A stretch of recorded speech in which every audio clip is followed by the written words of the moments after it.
Welcome to the Excel for Business series brought to you by the Virginia Beach Public Library. I'm your host, Jeanne Hutchins, and today we are exploring two tools in Excel's what-if analysis, goal seek, and data table. What-if analysis allows us to explore trends by changing values in our spreadsheet to see how those changes will affect the outcome. You can take three variables in your formula and ask, what happens if I change one?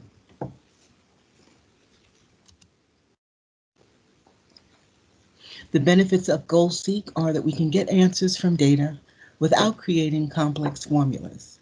We can allow Excel to do the work for us. And the benefits of data table is that we can see the correlations between data. I have a student who's been taking exams, and right now her average is 79.25, and she'd like to close with at least an average of 80. So what score would she have to achieve on that final test, test number 5, in order to get a final grade of 80? So far we see on the first test she had an 80, second test 95, looked like she was on a roll. Then all of a sudden on test 3 she had a 73, on test 4 she got a 69.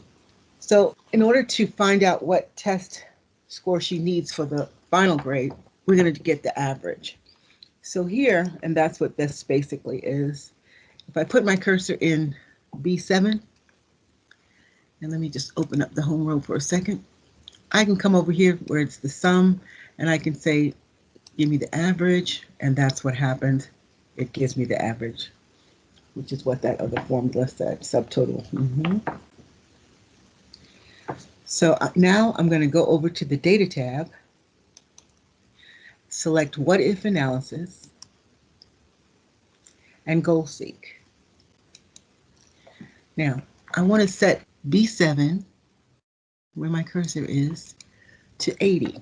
So and by changing cell B6, because I don't know what value needs to be in there. When I click OK, I saw it go through its solving process. It was very, very quick, and it gave me a value of 83 is what the score would need to be for her to have an average of 80. That was fast and really no hard thinking for my part. I didn't have to try to, multiply, divide, and subtract or whatever. GoalSeek did all the work for me. Let's try it again with a different scenario. We'll go into loan payments. So I'm looking to buy a house. The house is $300,000. The mortgage is for 30 years, which if I divide that by 12, it comes to 360. The annual percentage rate is 4.5%. And so all things being equal, my mortgage payment would be $1,520.06. However, I only want to pay $1,500. So let's see what I can do with GoalSeek to get my mortgage payment to be $1,500. Again, I put my cursor in the value that I want to see changed. I go to Data, What If Analysis, and GoalSeek. Set cell B6 to 1,500. And by changing cell, I'm going to change the principal or the present value. Let's see, maybe I have to get a little less house. So I'm going to say, okay, it found a solution. First, let me just change this to a positive because the value of the house is positive. What's negative is the amount that I have to pay. It's coming out of my income, so it's a negative amount.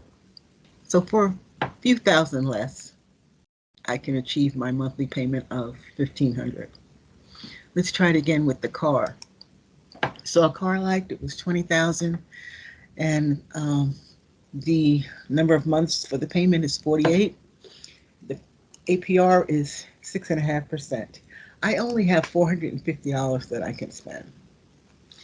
So let's again see how much I can afford, data tab, what if analysis, goal seek.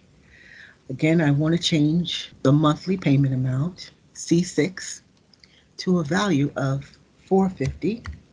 By changing cell, and I'm going to go up here to the value. Okay, I found a solution quite quickly. And again, for a little less money, let me just take this negative off. Again, the car is not the negative value. It's negative is only because this is what's coming out of my account. So instead of a $20,000 car, I can afford an $18,975 car. Not bad. Not bad. I guess there's room for negotiation. Let's look at the loan payment, house payments. And here, I actually have a data table. Again, we have a value of $300,000, 30-year mortgage. APR is 5.5%. We don't pay the 5.5% every month. So here we have a formula where that is divided by 12. Here is the monthly payment. And let me show you how that's configured, because if we click on the formula function box, we can see the argument that we need the rate, which would be 5. We need the number of payments, which is 360, B3. We need the present value, which is 300,000, and that's in B2. Future value is going to be 0. I can leave it blank, or I can put the 0 in, but that's where my goal is, to get down to 0. So that's how payment is configured, and that's how they got that amount, that $1,703.37. So now we want to figure out, what if we can get a better interest rate? Maybe we can lower this $1,703. If we start a little lower, we can get a lower APR. I'm going to put in this first, where it says monthly payment, I'm going to put equals B6, because that's the payment, and that's where my formula is. This data table up here is the dominant, it's the input table, it's where all the formulas are. So we're going to, and this one is subordinate to the top one. So we're going to copy the formulas without copying the formula, so to speak. And I'm going to see what kind of, by just changing my different interest rates, as you can see that I've listed on the side, the start rate is 2.5%, increasing by 0.25% till I get to a value of 6.25. Okay, so now I'm going to highlight this. I'm going to click on data. I'm going to go to my what if analysis. I'm going to click on data table, and my inputs are in columns. So I'm going to click on the column cell, and I'm going to go up to B4 and say OK. And then it gives me the different interest rates. Let me kind of click out of it so it's lighter. So at 2.5%, I would only pay $11.85. 2.75, $12.24. I mean, you could see how this could definitely give you more money in your pocket if you can get a lower interest rate. And again, I didn't have to put in any formulas. The formulas are there.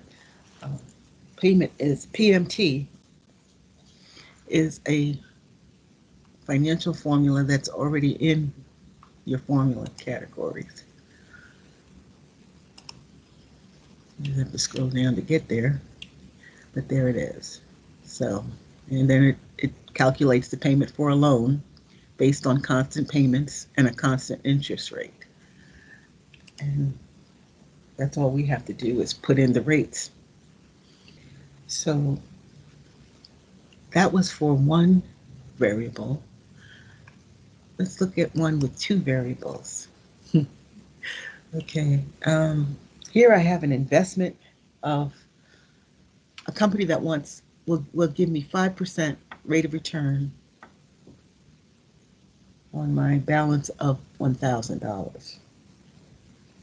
So if after 1 year I will earn $50, and then my final balance for that year will be $1,050. So now I want to determine what will my value be after 5 years, 6, and all the way down to 40. What if I could get a higher rate of return? 5% isn't too bad, but what if I could get 10? So I've inputted these different rates. I already did my equals B6 because that was the final balance. It will take on the attributes of this. So see how that's got a formula in it? This copies that. So again, the rates are going across the row, and the years to compound are going down the column B. So now I'm going to highlight the rows and columns. Again, I'm going to go up to data, what if analysis, and data table. Now because this is a two variable data table, I will use the row input cell and the column input cell. The row input cell is the rate of return. So that's going to be my 5%. My column input cell is the years to compound, and that's over here, years to compound. So now I click OK, and I can see my money grow. If I stay with that 1,000, after 5 years, I'll have $1,276. Let me just get off that so it doesn't, it's not so dark there. By the end of 40 years, I'll have $7,039.99. But if I was smart and added more money each year, or found a way to get 10% to increase my rate of return, I could have much more money. I'd have $45,259. Where can you find 10% rate of return? That's the question. Lucky if we can find 5%. So basically that was the snapshot on how to implement two basic tools, goal seek and data table in Excel with what if analysis. For further information on this and other Excel tools, please use the databases that are free to any of our Virginia Beach Public Library members, Universal Class and LinkedIn Learning. Both of these must be accessed through the library's website, vbgov.com/libraries, with your library account. gcflearnfree.org, their classes are free, and they have excellent beginner classes for Office 365, as well as Virginia Wesleyan University offering free classes through their university global campus. They require registration, but the classes are free. I hope you have enjoyed this video, found it informative, and I wish you every success.